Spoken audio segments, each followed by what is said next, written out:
My name is Eleanor Vance, and I'm 68 years old.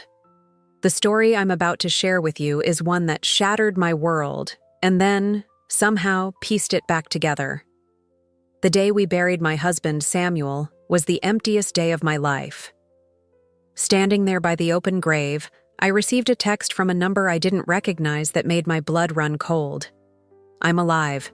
That's not me in the ground." My hands shook as I typed back, "Who is this?"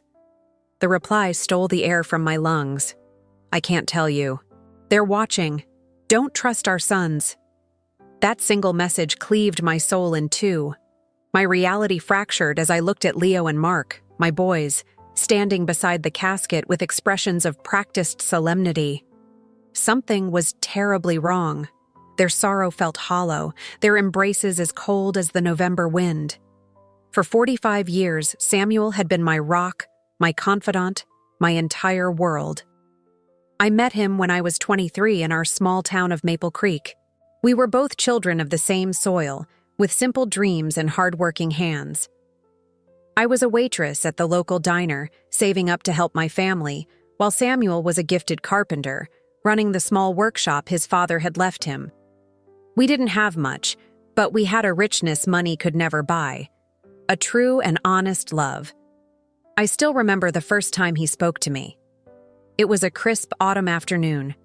I was walking home, my feet tired, my apron still smelling of coffee and fried onions. He stepped out of his workshop, covered in sawdust, and offered a shy smile that made my heart flutter. "Good afternoon, Eleanor," he said, his voice warm and deep. "I see you walking by every day. I was wondering if you'd let me buy you a cup of coffee sometime." I didn't even hesitate. That coffee turned into long walks by the creek, then into promises whispered under a canopy of stars, and finally, into a small wedding filled with more love than our little church could hold. The early years were a struggle. We lived in a tiny bungalow with a leaky roof and drafty windows. When the winter winds howled, we'd huddle together under a pile of blankets. But we were deliriously happy. Samuel worked tirelessly in his shop, his hands crafting beautiful furniture from simple blocks of wood. I took in mending and tailoring for folks in town. When Leo was born, I thought my heart would simply burst with joy. He was a carbon copy of his father, with the same thoughtful eyes and a smile that could light up a room. 2 years later, Mark came along, just as perfect and cherished. I poured every ounce of my being into raising them, sacrificing my own wants for their needs. Samuel was a devoted father. He taught them how to handle a hammer and a saw, how to fish in the river, and how to be good, honest men. I was the one who bandaged their scraped knees, read them bedtime stories, and held them when they were sick. We were a tightly knit family, or at least, that's what I believed. As the boys grew into teenagers, things began to shift. Leo, my eldest, was always the ambitious one.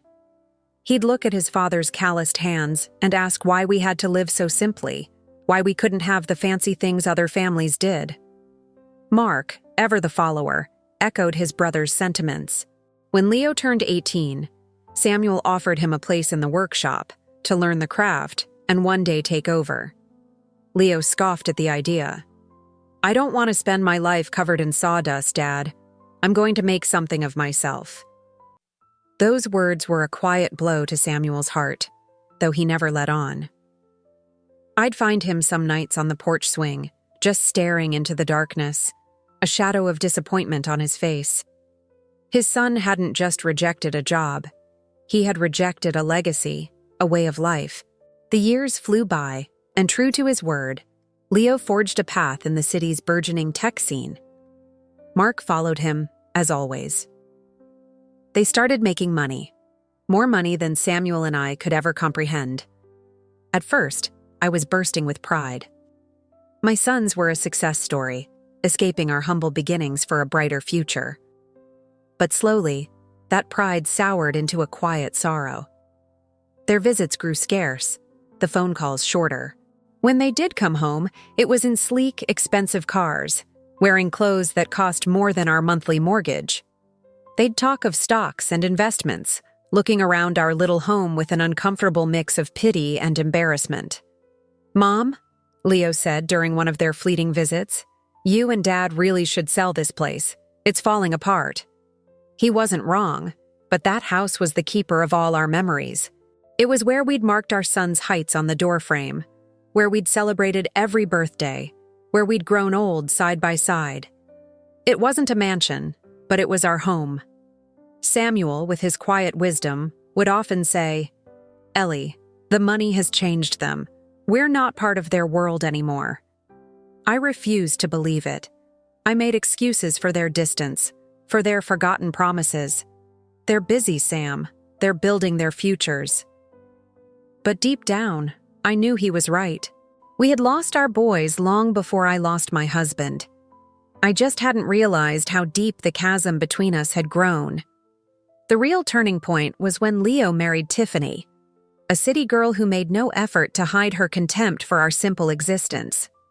The first time he brought her to Maple Creek, she teetered up our gravel path in stilettos, her designer dress looking utterly out of place. "A pleasure," she said, offering me a limp, manicured hand, her eyes sweeping over our cozy living room with a look of barely concealed horror. That evening, Tiffany just picked at the roast chicken I'd spent all afternoon preparing. Leo seemed on edge, constantly apologizing for things that had never bothered him before. "Next time, we'll just take them to that new bistro," he whispered to Tiffany, thinking I couldn't hear. Each word was a tiny splinter in my heart. Mark remained unmarried but adopted the same aloofness as his brother. His visits were perfunctory, his attention always on his phone, closing some deal or another. "Gotta run, Mom," was his constant refrain. "Big meeting in the morning." Family dinners became a thing of the past. Christmases were stiff and formal, marked by extravagant gifts we neither needed nor wanted, followed by a hasty departure. Samuel and I settled into a quiet life, finding comfort in each other. He continued his work at the shop, though his movements were slower, his hands stiffer. I kept up with my sewing, my own eyesight not what it used to be. We lived on our modest income, too proud to ask our wealthy sons for a penny. "You know the saddest part, Ellie," Samuel said one evening as we shared a cup of tea on the porch. "It's not that they have money, it's that the money has them." He was right. My sons had undergone a transformation of the soul. We were no longer their parents, but a connection to a past they were desperate to erase. It got worse when Leo bought a sprawling $500,000 house in a gated community. Mark soon followed with a luxury penthouse downtown. Suddenly, our boys were managing fortunes we couldn't fathom. "You should sell this old house and find a nice retirement village," Tiffany suggested on one of her rare appearances. "They have lovely facilities for people your age." The words retirement village felt like a slap. After 45 years of building a life, they wanted to put us out to pasture. "We're fine right here, thank you," Samuel had replied, his voice laced with a dignity they couldn't comprehend. But I saw the look on my sons' faces. They agreed with her. We had become an inconvenience, a problem they wanted to solve with a checkbook. That's when the pressure started. Leo showed up one afternoon with a folder of documents he'd prepared without our knowledge. "Dad, Mom," he began with a practiced, gentle tone.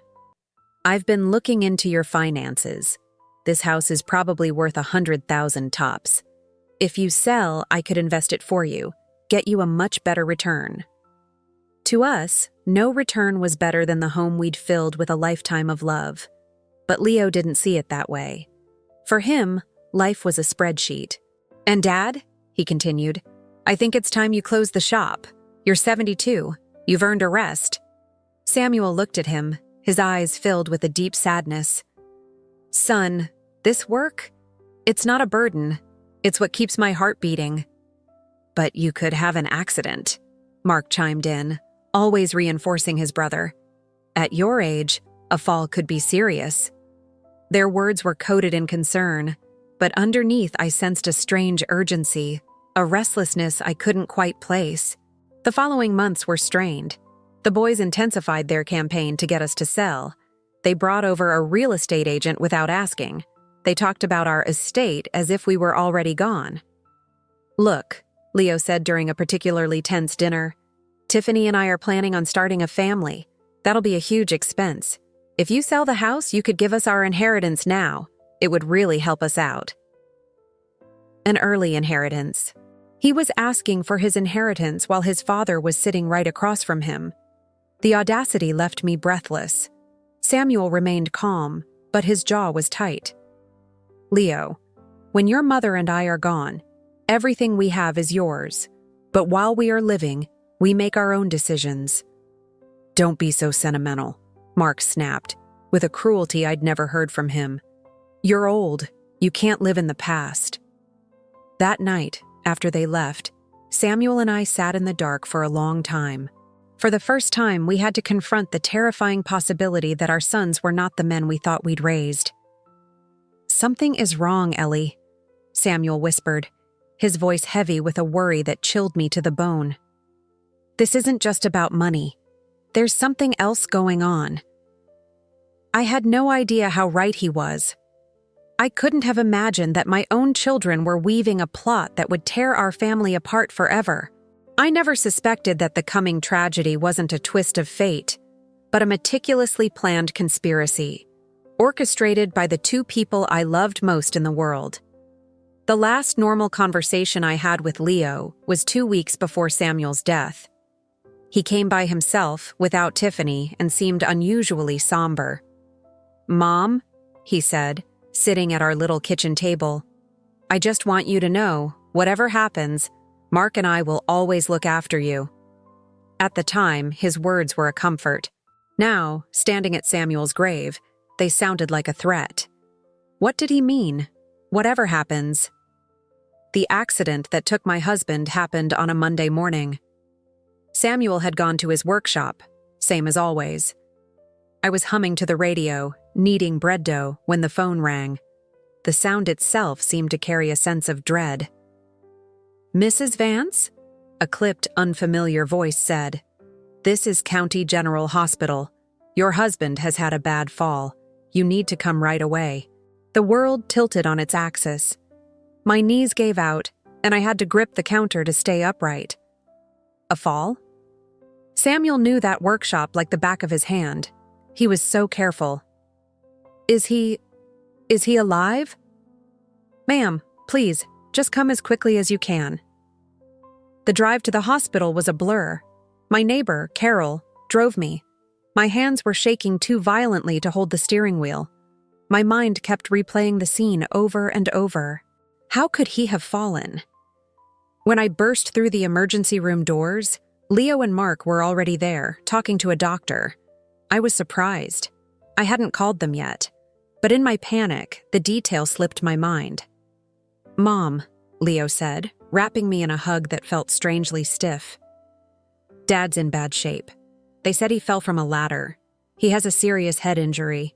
Mark's eyes were bloodshot, but his expression was more anxious than grieving, like a man waiting for a verdict rather than a man whose father was fighting for his life. "Can I see him?" I pleaded. "Family only," a nurse said gently. "And only for 5 minutes." The sight of him in that ICU bed shattered me. Samuel, my strong, capable Samuel, was lying still, connected to a web of tubes and wires. Most of his face was bruised and swollen. I could barely recognize him. His breaths were shallow, forced into him by a machine that beeped a steady, grim rhythm. I stumbled to his bedside and took his hand. It felt cold. "Sam, my love, it's me. I'm here. You're going to be okay. You just need to fight." For a fleeting second, I thought I felt his fingers twitch in mine. His eyelids fluttered. He was in there. My Samuel was still in there. The next 2 days were a living nightmare. I refused to leave the hospital, dozing in a hard plastic chair in the waiting area. Leo and Mark were there in shifts, but they seemed more focused on speaking with doctors and hospital administrators than sitting with their father. I caught snippets of their conversations. Mark asking about the insurance paperwork. Leo on his phone, discussing a life insurance policy. "Mom," Leo said on the second day. We looked over Dad's papers. He has a policy for $100,000. Why was he talking about money now? Why was he calculating sums while his father's life hung in the balance? I don't care about that, Leo, I snapped. I just want your father to wake up. Of course, Mom, he said. But his eyes were cold, distant, a machine working through a problem. On the third day, the doctors delivered the final blow. Dr. Evans, a kind man with weary eyes, sat us down in his office. Mrs. Vance, he started, your husband's brain swelling is severe. We've done everything we can. We need to be prepared for the reality that he may never wake up. The words didn't make sense. An entire life together, 45 years of shared dreams and quiet moments, and now it was all just ending. We have to keep trying, I sobbed. Whatever it takes. But Leo exchanged a look with Mark, a look that made my stomach clench. Mom, Leo said, his voice soft and reasonable. We have to think about what Dad would want. He never wanted to be a burden. A burden? The rage that flared in me was white hot. He is your father, not a burden. He's the man who gave you everything. We know, Mom, Mark added quickly, but we have to be realistic. The medical bills will be astronomical. They could drain all of your savings. Money. It always came back to money. My husband was slipping away, and they were worried about the cost. That night, I sat by Samuel's bed, holding his hand, whispering to him, My love, I don't know what to do. They're telling me there's no hope, but I can't say goodbye. I don't know how to live in a world without you. And then it happened. His fingers tightened around mine, a weak but definite pressure. His lips parted, a faint, soundless movement. He was trying to tell me something. I screamed for the nurse. He's waking up. He's trying to talk. But by the time she bustled in, he was still again. She glanced at the monitors. It's likely just an involuntary reflex, ma'am. It doesn't signify consciousness. But I knew what I had felt. Samuel had been trying to reach me. He was fighting to tell me something vital. 2 days later, just before dawn, the machines began to wail. A cacophony of alarms. Nurses shouted and ran to his room. I had been dozing in the hallway and the noise jolted me awake. No, please, no, I cried, scrambling toward the room. They worked on him for what felt like an eternity, but it was no use. At 5:12 a.m., Samuel was gone. The pain was a physical thing, a crushing weight in my chest that made it impossible to breathe. I collapsed beside his bed, clinging to his hand, which was already growing cold. Leo and Mark arrived an hour later. They seemed to have been expecting the call. They had a list of funeral homes and insurance contacts. I've already spoken with the Maple Creek mortuary, Leo said while I was still lost in a fog of grief. They can handle everything. And I've initiated the insurance claim, Mark added. How could they be so methodical, so detached, so soon after losing their father? A tiny alarm bell went off in my head, but my grief was a tidal wave, washing everything else away. The funeral was set for the following Monday. Leo handled the arrangements with a brisk efficiency that felt disrespectful. He chose the plainest casket, the briefest service, as if wanting to dispense with the unpleasantness as quickly as possible. It's what Dad would have wanted, he claimed. No fuss. But Samuel deserved more than this hurried, sterile farewell.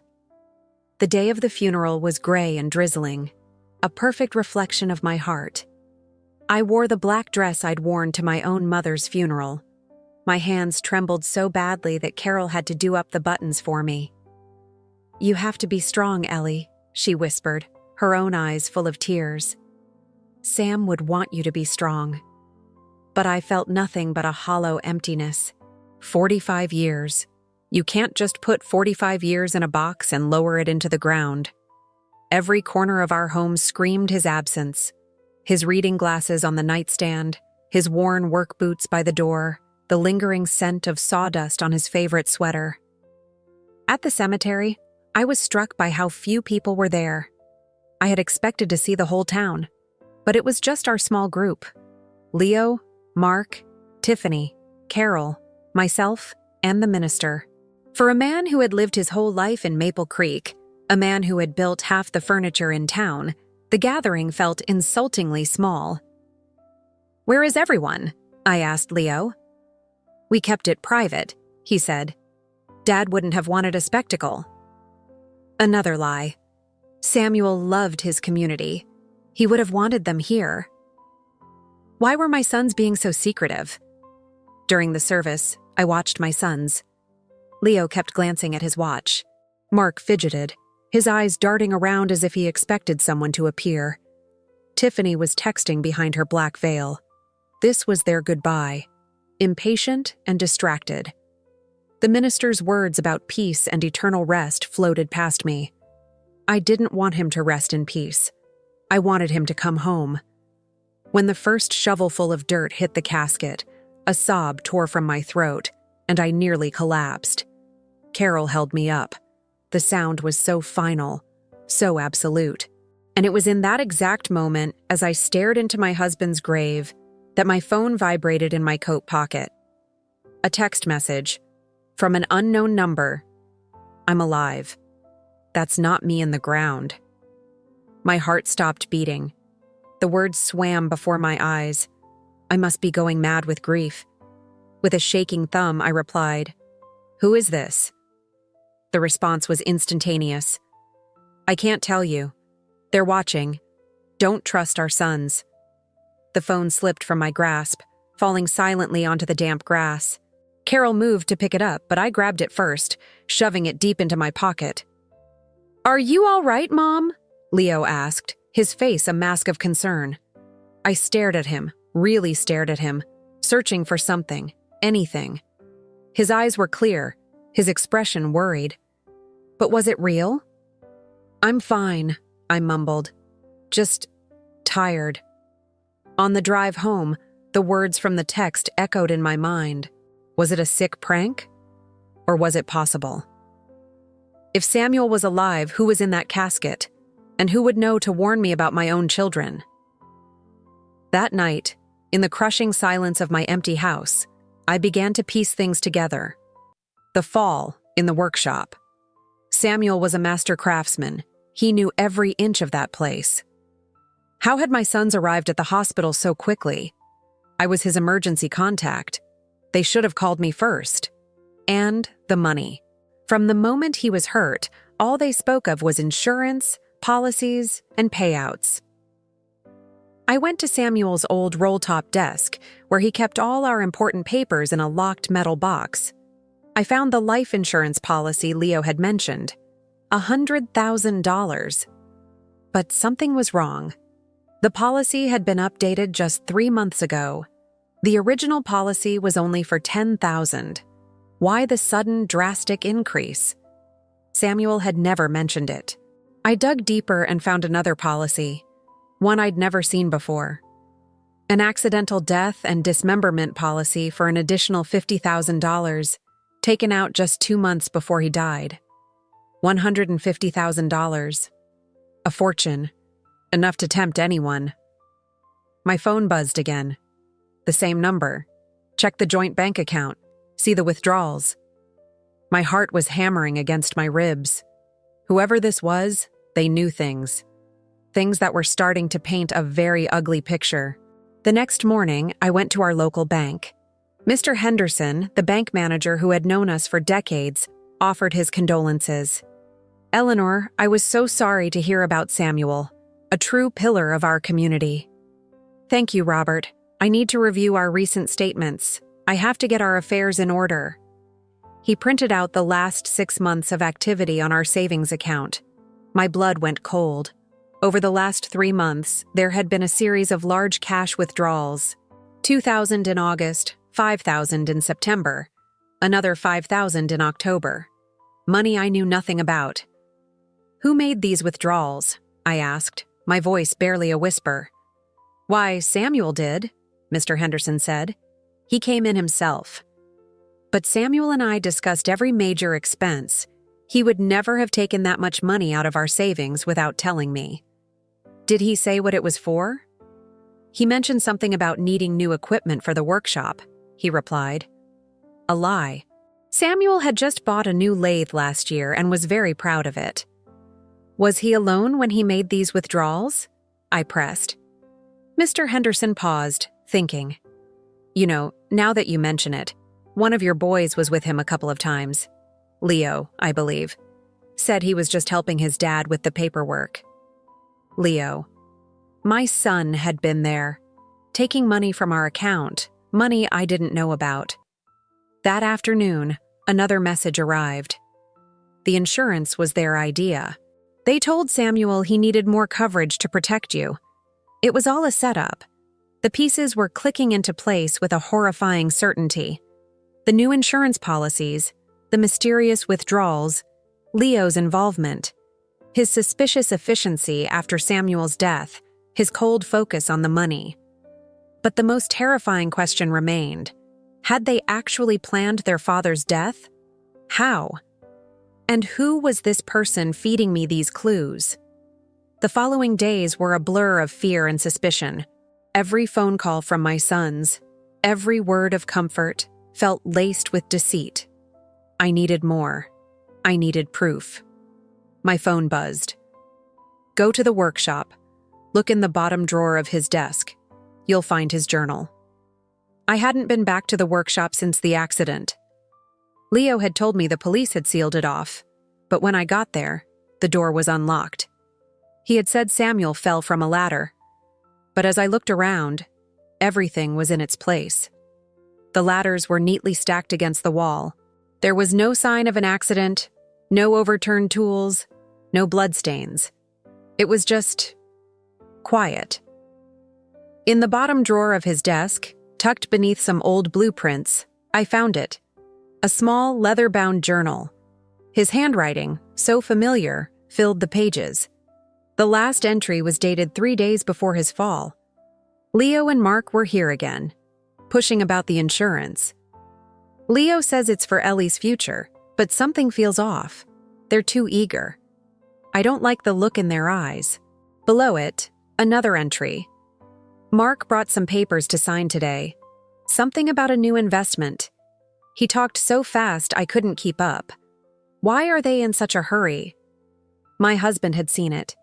He had felt their predatory circling, but he had died before he could warn me. Tucked into the back of the journal was a sealed envelope with my name on it. My hands trembled as I opened it. It was a letter from Samuel. My dearest Ellie, if you're reading this, then I fear my worries were justified. The boys, they've changed. They are desperate for money, and they look at me like I'm an obstacle. Yesterday, Leo told me to be careful in the shop, that an accident at my age could be the end. It didn't sound like a warning, Ellie. It sounded like a promise. I love you more than words can say. If something happens, don't trust them. The letter fluttered from my fingers. Samuel had known. He had sensed the darkness in his own sons, a darkness that I, his wife and their mother, had been blind to. That evening, Leo came to see me. He brought a pot of flowers and that same synthetic smile. Mom, I've been thinking, he began. The insurance money should be coming through soon. It'll be around $150,000. How do you know the exact amount? I asked, keeping my voice steady. Well, I helped Dad with the paperwork. He wanted to make sure you'd be comfortable. A blatant lie. Samuel's journal proved he'd been pressured. And what do you suggest I do with it? I asked, watching him closely. His eyes lit up with an almost imperceptible gleam. You could invest it. Or better yet, we could use it as a down payment on a spot for you at that lovely new retirement community, the Willows. Mark and I could manage the funds for you. Make it grow. Manage my money. We just want to make sure you're taken care of, Mom. At your age, it's easy for people to take advantage. Or for your own sons, too. I'll think about it, I said, needing him to leave. Of course, he said, his smile never wavering. But don't take too long. It's for your own good. After he left, I sat in the dark, my body shaking with a fury I had never known. My sons, my own flesh and blood, they hadn't just watched their father die, they had been waiting for it.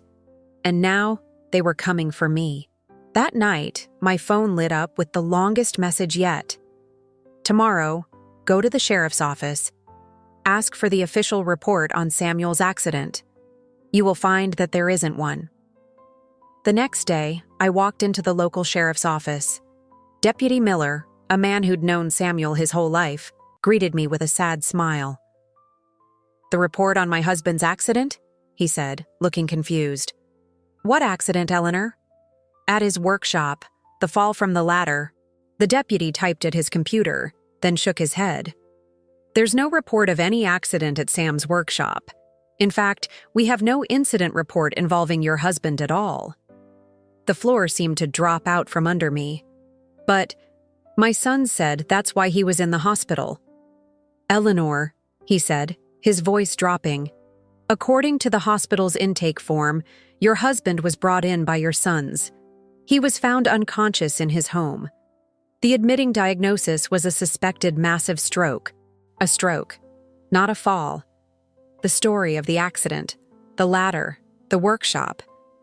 It was all a lie, a fabrication to cover up." "What?" "Why would they lie about that?" I whispered. "That's a question you'll have to ask them," he said gently. "My sons had lied to me, to the hospital, to everyone. They had controlled the narrative from the very beginning." That afternoon, Mark came by, carrying a bag of groceries. "How are you holding up, Mom?" he asked, his face a picture of filial concern. "I'm fine," I said, my voice like ice. "I'm just trying to understand what happened." "It's good to talk about it," he said, unpacking the groceries with a practiced ease. "It helps with the grief." "Mark," I said, looking him straight in the eye, "you know your father didn't die from a fall?" For a split second, I saw a raw panic flash in his eyes before he masked it. "What are you talking about, Mom? Of course he did." "I was at the sheriff's office. There's no report of any accident." The panic was back, stronger this time.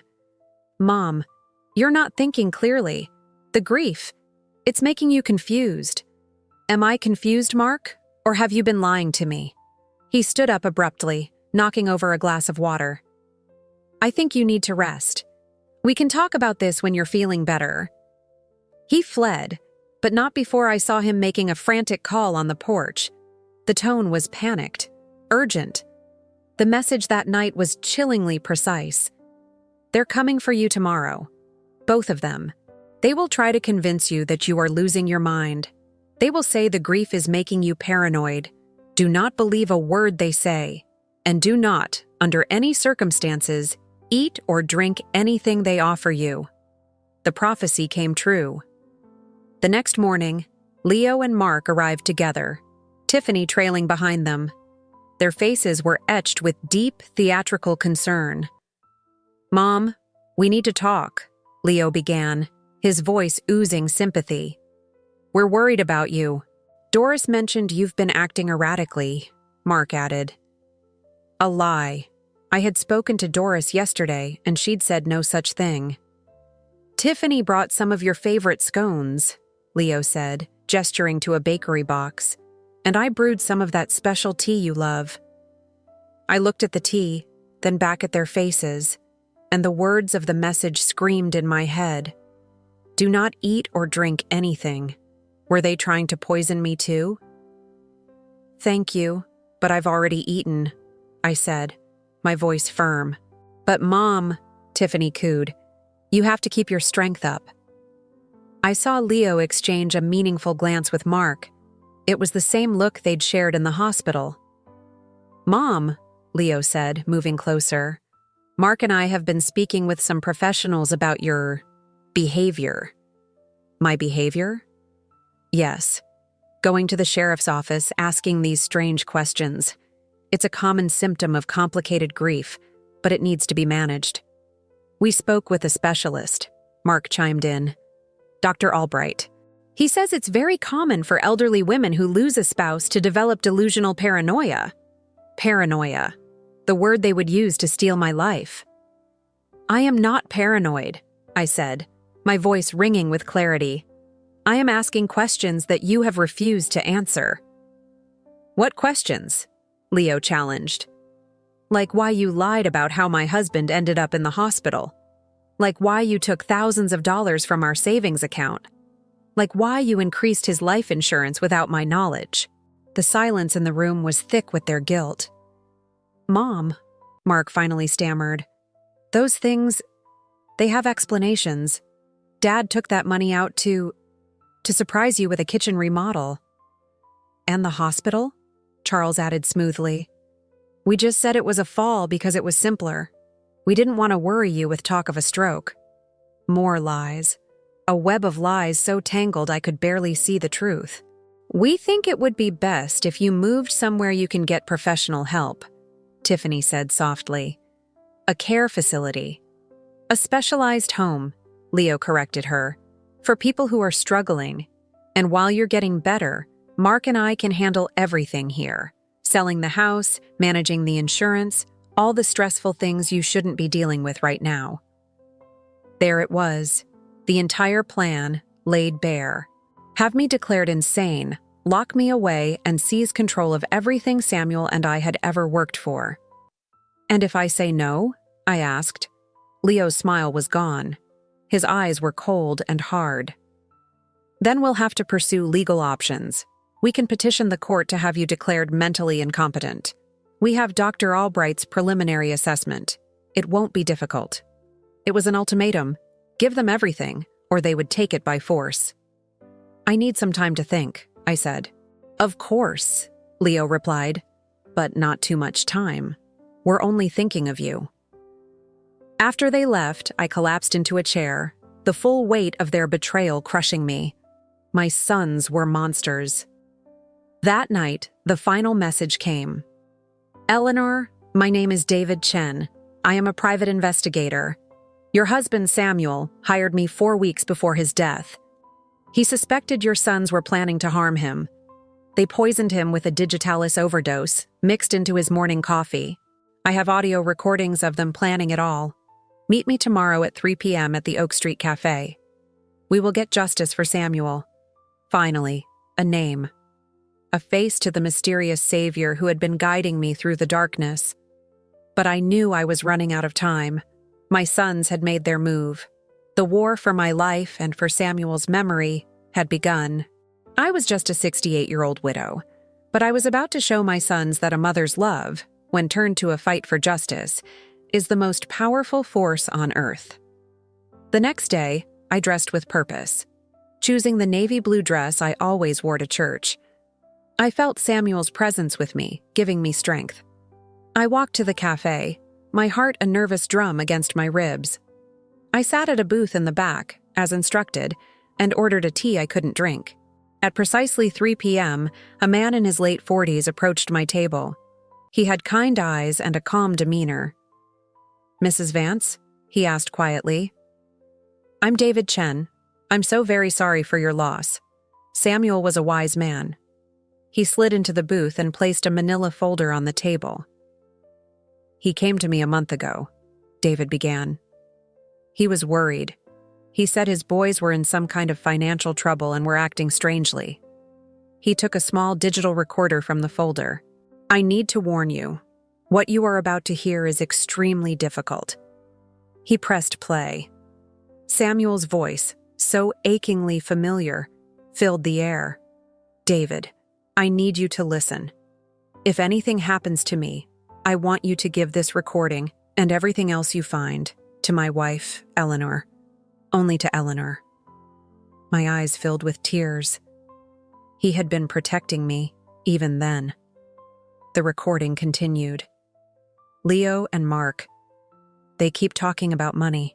They had me sign some papers. They said it was to protect Ellie if I got sick. I think they're planning something.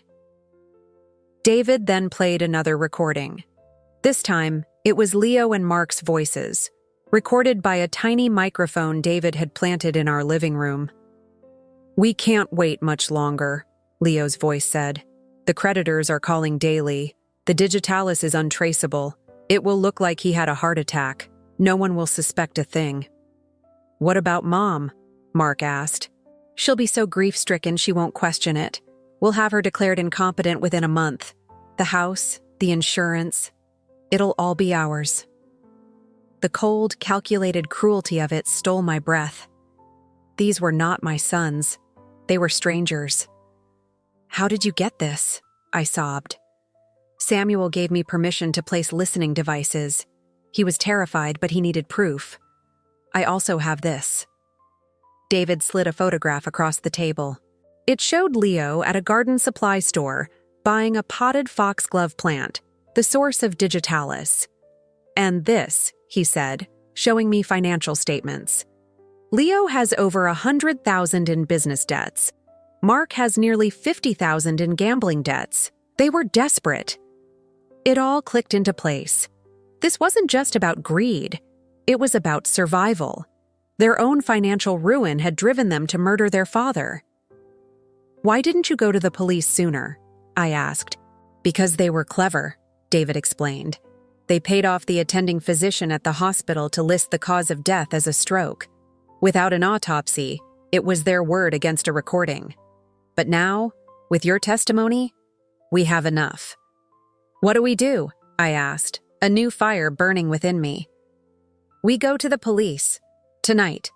Your sons have a meeting with a judge tomorrow morning to start the competency hearing. We have to act now." That evening, David and I walked into the sheriff's office and laid the folder on Deputy Miller's desk. We played the recordings. We showed him the photos, the financial records, Samuel's letter. For 2 hours, he listened, his expression growing darker with every piece of evidence. "This is monstrous," he finally said. "Mrs. Vance, are you prepared to see this through? Once I make these arrests, there is no going back." "They murdered my husband," I said, my voice shaking with resolve. "They are not my sons anymore. They are killers." The district attorney was called. Arrest warrants were issued. We would move at dawn. I didn't sleep a wink that night. I sat in my kitchen, looking at old photos of 2 little boys with bright, innocent eyes, wondering where it had all gone so wrong. At 6 a.m., my phone rang. It was Leo. "Mom, you need to get over to Mark's house right now. There's been a terrible emergency." It was a trap. I knew it. "I'm on my way," I lied, my voice calm. I hung up and sat by the window, waiting. An hour later, I saw the flashing lights of police cars heading down our street. My phone began to ring incessantly, first Leo, then Mark. I let it ring. At 9 a.m., Deputy Miller knocked on my door. "Eleanor, they're in custody. We've arrested them both. They're being charged with first-degree murder." The trial was a blur of pain and testimony. The courtroom was packed. The audio recordings were played, and a collective gasp went through the gallery when they heard my sons plotting my fate. I took the stand and told our story. The story of a simple, loving family torn apart by greed. The jury was out for only 4 hours. The verdict was guilty on all counts. Life in prison, with no possibility of parole. Justice. It was a hollow victory, but it was justice for Samuel. After the trial, I sold the big house. It held too many ghosts. I used the insurance money, the blood money, to start a foundation in Samuel's name, dedicated to helping seniors who are victims of financial abuse. I live in a small cottage now, with a little garden out back where I grow roses, Samuel's favorite. Sometimes, on quiet evenings, I sit on my porch and talk to him, telling him about the people his foundation has helped. The pain of losing my sons will never fully go away. I grieve for the little boys they once were, not for the monsters they became. My family was destroyed by greed, but from the ashes, I found a new purpose. The truth didn't bring my husband back, but it set me free. And I know, wherever he is, he's at peace. It's so important to share our stories, isn't it? They connect us. and they remind us that we're not alone in our struggles. That's why I'm here every day, sharing a new story with all of you.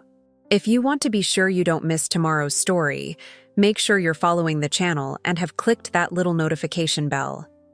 It means the world to me to know you're listening.